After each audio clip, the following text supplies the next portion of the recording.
Hi, welcome. It's a very hot, blustery day here today in Nova Scotia. I'm Marcy McPherson, and I am presenting my Capstone project for my Master's in Social Work for Renison College. As you can see, I have a paper mache model here of a person with the top part of their skull taken off. I have the 9 competencies for social work. I have building blocks that actually speak to the different people that we are and the different personalities that we bring to it. And I have 3 social workers here, one walking with, one within, and one looking in.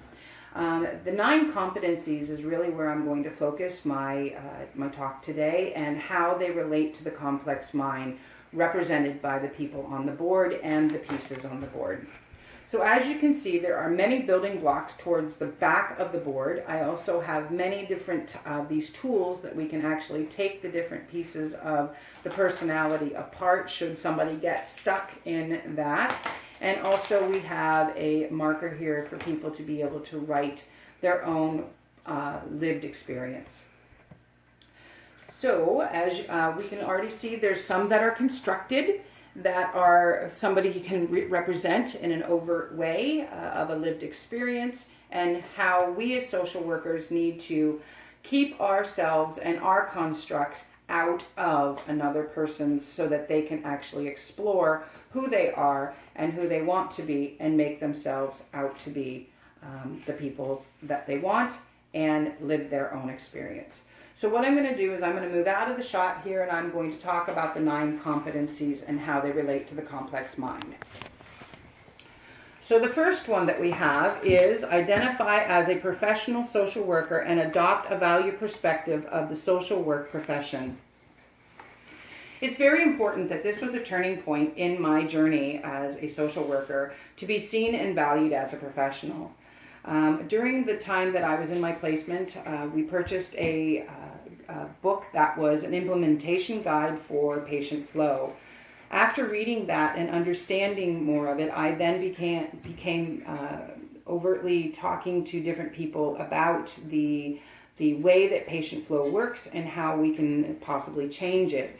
So other people in the interprofessional team were actually recognizing the degree to which my education, knowledge, and lived experiences became part of my placement. The second competency we're going to talk about is adhere to social work values and ethics in professional practice. Really important that all values and ethics are important when working in healthcare. I did find that I came to struggle with people that were able to not respect other people's privacy and confidentiality, and that I then engaged with them to talk to them about the different pieces that make them who they are, and some of those pieces don't need to be shared or uncovered by others. The third competency is promote human rights and social justice. Throughout my MSW, I was able to strengthen my position about self-determination and autonomy, and that making choices, whether they're good or bad, is a basic human right, and to take that away in a life can alter it, sometimes damage it in ways that we as social workers certainly don't want to do.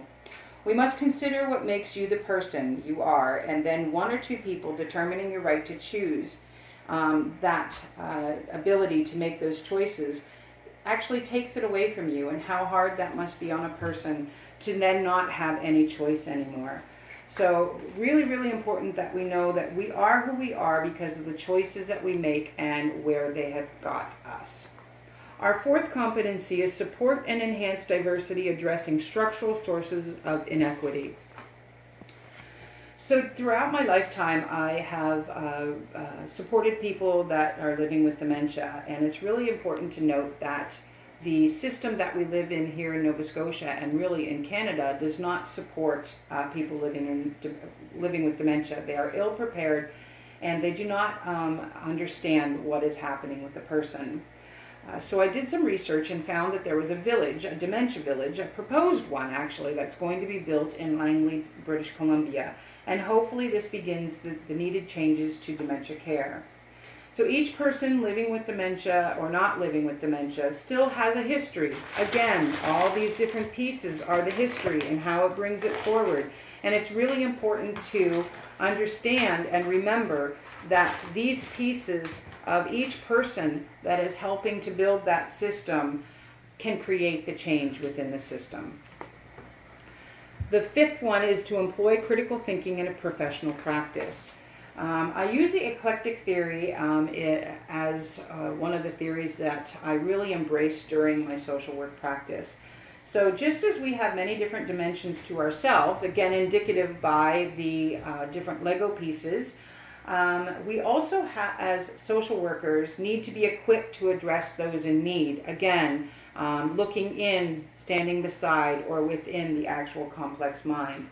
As the skull holds all the different and same facets of life, of living, thinking, feeling, and experiencing, so must a social worker forever be willing to expand and learn. The sixth one is engage in research. I found myself exploring the needs of patient flow within hospitals and other care facilities within my placement and actually outside of my placement. And in my opinion, more research is needed to explore a more person-centered hospital experience. I find with the words patient-centered that there still is a power dynamic that happens. So therefore, I've really been pushing and advocating for the wording of person-centered. Needs are strongly associated with experience. And if no one ever knows that there is something missing, how do they need that? So if I was to take away some of these pieces and never expose somebody to those pieces, how do they ever know that they need those pieces of themselves? Really important to note that we must give people the opportunity to experience many different ways. The seventh competency is participate in policy analysis and development. So it is a social worker responsibility. I must remember that policy and development of policy is for far more than just me and my wishes. It's actually a population health type of experience. So my experiences, lived and learned, permit me to join the conversations around policy. But I must remember that my experiences are mine and always consider the impact of my experiences on others. The eighth competency is engaging in organizational and structural systems change through professional practice. When we advocate for humanistic perspective, I use a theater experience. What it is like being in a movie theater and being able to see someone else's perspective from their view. Getting up and leaving our own movie theater and going and sitting in someone else's movie theater allows us to see all these different pieces that they have constructed. Not what we've constructed, but what they have constructed. And it's really important to know that we are made up of all sorts of different organs. But without our brain, we cannot live. Our brain holds our individual perspective. Sometimes one has to leave our own perspective in order to view things differently.